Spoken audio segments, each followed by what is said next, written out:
Hello everyone and welcome to the channel. I'm Emmanuel, I'm an airline pilot, and in today's video let's talk about when to start the APU for the most economic operation, but also for complying with airport restrictions.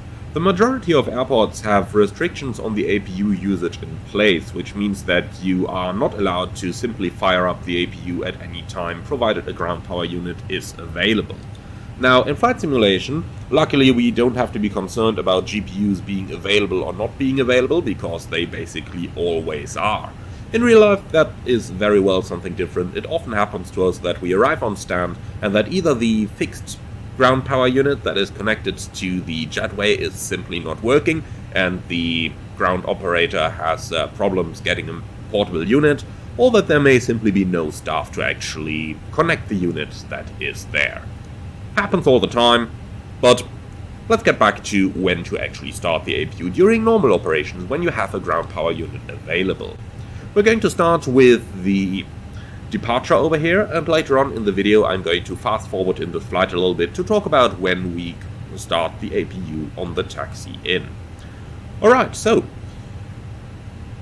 prior to engine start, when we're sitting on the ground, we normally start the APU when the ramp agent leaves the cockpit. And the reason for that is that we don't want to run it all the time on the ground. Air conditioning usually isn't that much of a problem, at least in winter time or when the outside temperature is less than approximately 20 degrees centigrade. Now, even if you've got a cold aircraft on cold outside conditions, we often do start the boarding without the APU running and therefore without air conditioning, because the heat of the passengers' bodies is going to warm the cabin air up once the boarding actually starts. If it's particularly cold, say 5 degrees or less, we do tend to make exceptions to that, even though that's not officially in the books. Anyway, let's now talk about, say we have our passengers on board, the airplane is basically ready to go. Normally, we'd start the APU about when the ramp agent brought us the load sheet and then leaves the cockpit, which is usually some 2 or 3 minutes prior to starting the pushback. Now, obviously in flight simulation we don't have a ramp agent coming, so my recommendation would be when the boarding is complete, you can start up the APU and be ready to go. The reason, except for obviously using the fuel, the primary reason for starting the APU that late is actually airport regulations. Those APUs can be very, very loud, especially when the air conditioning is running off the APU as well. And therefore, for noise abatement reasons, most airports only allow starting the APU from about 5 to 10 minutes prior to the scheduled off-block time.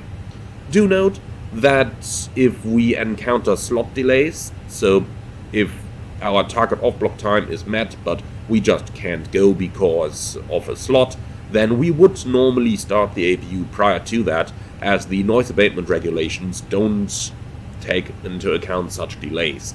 The reason we do that is because it means the ground power unit, and if applicable the jetway which might contain the ground power unit, can then be removed from the aircraft's doors, and therefore we can basically prepare the aircraft fully for our pushback, and then send a so-called ready message, which tells air traffic control that if a slot becomes free, we are ready to push basically immediately, and then catch that free slot prior to our original one. Alright, let's now hop forward a little bit and have a look at how we are going to handle the APU on the taxi in. We've landed at our destination airport and have vacated the runway, so now we've got to determine when are we going to start the APU. Now, we don't want to run it for too long because obviously it uses fuel and is an unnecessary burden on the environment, but we nonetheless need to have the APU available by the time that we reach our gate. So here's what we do.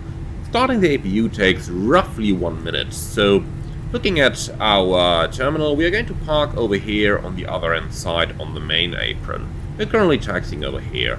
A good idea when to start the APU is you basically want it to be ready just about in time for when you reach your gate.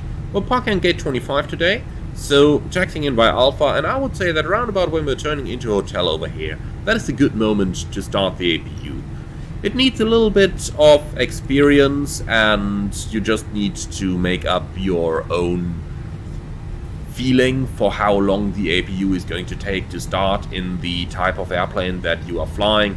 Now for us, in the 737, roughly, let's say mostly when you do the last turn before turning into the gate, that is usually a good position. However, it does need a little bit of experience, and obviously you need to adapt to the local situations at the airport. For me right now, it does feel right to start it by the time we've completed the left turn onto the taxiway linking us with the apron over there, so that is when we are going to start it.